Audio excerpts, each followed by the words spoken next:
Aujourd'hui, sur la Yokosuka Line, il y a eu encore un Jinshinjiko. Quand on vit au Japon, c'est une annonce qu'on entend régulièrement, parfois plusieurs fois par semaine. Beaucoup d'étrangers pensent que ça signifie forcément suicide, mais ce n'est pas toujours le cas. Et surtout, pourquoi si fréquent au Japon? C'est ce qu'on va voir ensemble. Alors, Jinshinjiko, qu'est-ce que ça veut dire exactement? En japonais, Jinshinjiko signifie littéralement un accident impliquant une personne. Cela peut désigner un suicide, une chute accidentelle, une personne ivre qui tombe sur les rails, quelqu'un qui traverse là où il ne faut pas, un malaise sur le quai qui entraîne une chute. Donc ce n'est pas automatiquement un acte volontaire. JR, la Japan Railway, utilise ce terme volontairement neutre pour respecter la vie privée. Alors pourquoi est-ce si fréquent au Japon? Les vraies raisons sont l'utilisation massive du train. Au Japon, des millions de personnes utilisent le train chaque jour. Plus il y a de fréquentation, plus le risque statistique augmente. Ensuite, les quais sans barrière, même si ça change. Avant, beaucoup de quais n'avaient pas de porte automatique. Tokyo en installe maintenant, mais ce n'est pas encore partout. Ensuite, la densité urbaine extrême, aux heures de pointe, les quais sont bondés, un mouvement brusque peut créer un accident. Ensuite, les problèmes de santé et de fatigue, le surménage, qu'on appelle karo, peut provoquer des malaises sur les quais.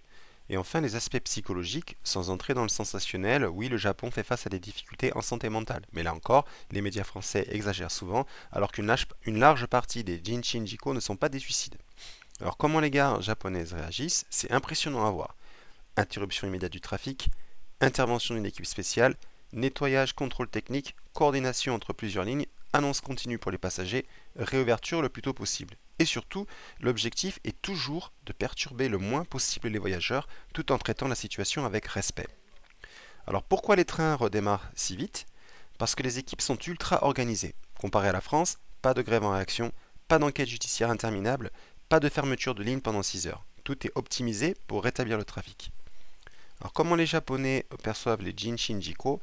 Beaucoup avec un mélange de frustration, encore un retard, mais surtout compréhension et respect, et surtout zéro jugement public. Au final, c'est un sujet délicat que les Japonais abordent avec retenue, même si on va voir que sur Internet c'est un peu différent à la fin de cette vidéo.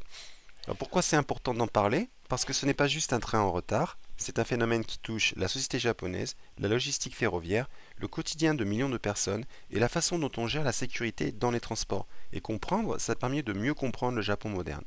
Alors, on va voir ce que disent les Japonais dans les commentaires. Est-ce que ça révèle? Dans les articles japonais parlant des Jinshinjiko, on trouve souvent les mêmes réactions. Voici quelques commentaires réels laissés sous l'information d'aujourd'hui, traduits et expliqués.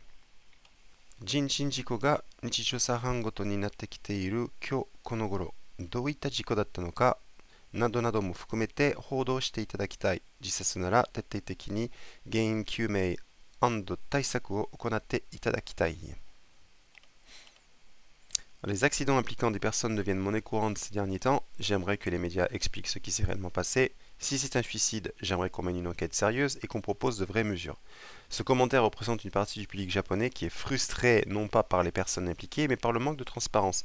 JR reste volontairement vague pour protéger la vie privée, mais certaines personnes voudraient plus de détails pour comprendre les causes profondes. Alors un autre commentaire. 仕事で鎌倉駅にいて東方に暮れてます。とりあえず逗子までバス、京急線で上大岡から地下鉄で職場のある館内に向かいます。今日は残業決定だわ。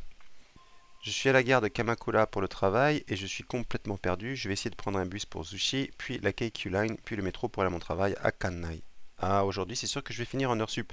Ce commentaire montre l'aspect ultra pratique. Les Japonais doivent continuer leur journée et un Jin Shinjiko peut facilement provoquer 1 à 2 heures de retard. Et au Japon, être en retard égale heure supplémentaire pour rattraper. C'est une pression culturelle forte. Un autre commentaire.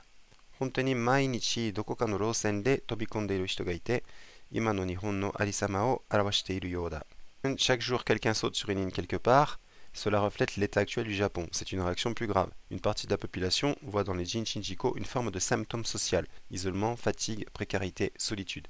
C'est une vision pessimiste, mais répandue surtout chez les 40-60 ans. Un autre commentaire. Home door, zei ni tsukeyoze. On devrait installer des portes de quai dans toutes les gares. C'est une réaction très fréquente. Le public réclame plus de sécurité, mais installer des portes partout coûte des milliards et prend des années, surtout dans les vieilles gares.